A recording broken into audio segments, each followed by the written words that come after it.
वाराणसी के मिर्जा मुराद थाना क्षेत्र के एक ढाबे से एमएससी की छात्रा का शव मिलने के बाद से लगातार कानून व्यवस्था को लेकर स्थितियां चुनौतीपूर्ण बनी हुई है। एमएससी फर्स्ट ईयर की एक छात्रा अपने घर से ये कहकर निकलती है कि वो परीक्षा देने जा रही है, लेकिन जब शाम तक वो छात्रा अपने घर नहीं पहुंचती है तो घर वाले चिंतित होते हैं।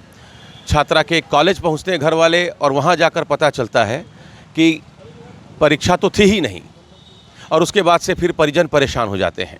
इसी बीच मिर्जा मुराद पुलिस को ये जानकारी मिलती है कि रूपापुर स्थित एक ढाबे से 22 वर्षीय युवती का एक शव मिला है, जिसके गले पर धारदार हथियार से वार के निशान हैं।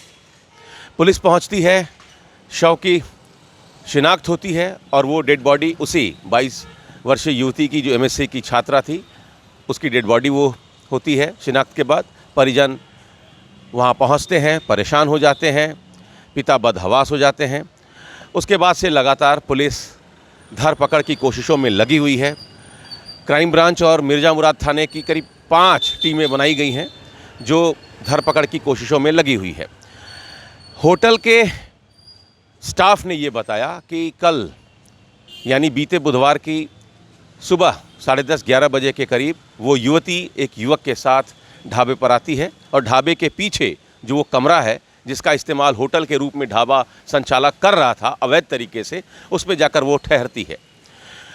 करीब 5-7 घंटे बीत जाने के बाद जब उसमें से किसी तरीके की कोई आवाज़ नहीं आती है, तब वो होटल स्टाफ उस कमरे में जाता है और देखता है कि डेड बॉडी पड़ी हुई है और उस युवक का कहीं कोई अता पता नहीं है।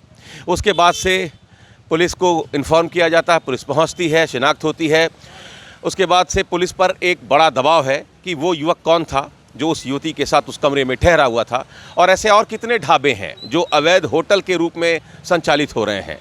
सावन का महीना करीब है, देश और दुनिया से लोग बनारस पहुंच रहे हैं और बनारस में कानून व्यवस्था की स्थिति ये है कि हाईवे पर जो ढाबे बने हुए हैं वो अवैध होटल के रूप में उसका संचालन हो रहा है। डीसीपी गोमती आकाश पटेल वहां पहुंचते हैं, समझाते बुझाते हैं, मामला शांत करते हैं, मुकदमा दर्ज किया जाता है।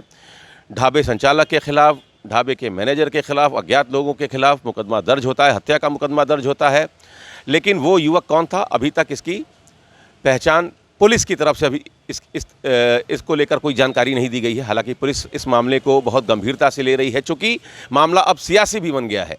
अखिलेश यादव ने देर रात अपने सोशल मीडिया प्लेटफॉर्म एक्स पर उन्होंने बाकायदे ये लिखा कि इस मामले में निष्पक्ष जांच होनी चाहिए, न्याय होना चाहिए। तो मामला अब धीरे धीरे तूल पकड़ता जा रहा है। अब से कुछ देर पहले हाईवे इलाहाबाद वाराणसी हाईवे लोगों ने जाम कर दिया था और करीब 1.5-2 घंटे की मशक्क़त के बाद जब वहाँ जॉइंट सीपी पहुँचते हैं, डीसीपी पहुँचते हैं, एसडीएम राजा तालाब पहुँचते हैं, बहुत अफरा तफरी का माहौल था। समझा बुझाकर लोगों को शांत किया जाता है इस आश्वासन पर कि जल्दी ही उस आरोपी जिस पर यह आरोप लग रहा हत्या का, उसकी गिरफ्तारी होगी और ढाबा संचालक के खिलाफ तो कार्रवाई होगी ही, अवैध तरीके से जो होटल चल रहा है उस पर भी कार्रवाई होगी। इस आश्वासन के बाद लोगों ने जाम को समाप्त किया।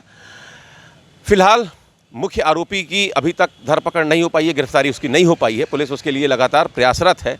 लेकिन बड़ा सवाल अब ये है कि कुछ दिनों के बाद सावन शुरू हो रहा है और उसके पहले ऐसे कितने ढाबे हैं जो अवैध होटल के रूप में चल रहे हैं, और कानून व्यवस्था को लेकर लगातार एक के बाद एक जो घटनाएं घट रही हैं उससे वाराणसी कमिश्नरेट पर एक बड़ा सवाल खड़ा हो रहा है।